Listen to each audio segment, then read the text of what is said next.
2個星期前，我老婆喺香港被葉文輝嘅手下開槍，差點死。點解你冇同我講？我係聽講廣公司有古惑仔搗亂。當時我同玲玲去香港拜祭喺墳場，玲玲係為咗救我先為我擋槍。嗰時佢成身都係血，我絕對唔可以再失去玲玲。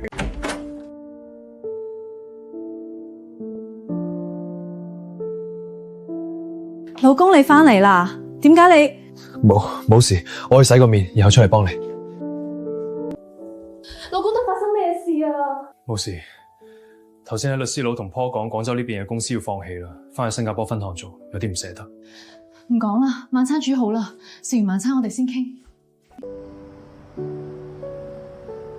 老公，我由14歲識你到而家，我未睇過你咁悶悶不樂嘅，係咪為咗林彬件事？我每次諗起葉文輝細佬向你開槍嗰一剎那，我就會崩潰。老公，我哋盡快辦好廣州啲事，盡快翻去新加坡。我知道你非常之擔心我，但你睇，我真係背脊手受傷，冇其他地方。張之玲，我而家非常之明白當初英雄差點失去你嘅感覺啦，原來真係會崩潰噶。嗰個腸嘅斑斑都幾深噶。係啦，明寶佢點啊？嗰時你中槍，明寶成個人都傻嘅，佢幾驚你同人一齊離開。明寶一返廣州時候成個人崩潰，佢話當初見到我淨身去面，差點即傻死。當初言行死喺我面前，我都係咁嘅感覺。前玲玲啊玲，家務葉威嘅手喺廣告公司，梗係專心幫家強打理佢嘅公司。Cindy 我唔使多介紹啦，佢會係你哋廣告公司嘅新股東。Cindy 明白張鵬同子玲都決定放棄股份，我會係你哋嘅轉移股份嘅代表律師 Paul Wong。你哋過目一下轉移股份嘅同意書。我諗同意書有啲字打錯啦，我嘅股份應該只有35%、50%。字冇打錯，係葉行喺2006年幫助廣告公司嘅。Paul，你得閒同我去食午餐嗎？我有事想問你。好啊。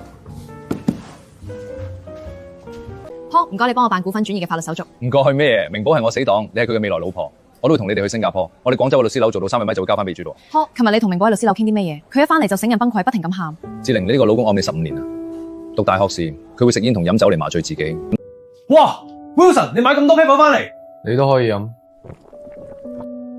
點解當初我要幫佢掛住佢？你又嚟啦！2月20號你喊，2月10日又喊，到底玲玲係你哋邊個？佢係我10歲喜歡嘅女仔，但因為佢媽咪嘅反對，我哋被迫分開。當初佢並唔知道我都喜歡佢。Come in。老公，你需要幫手嗎？你又食煙啦？ Sorry， 老婆，唔記得你唔中意煙味。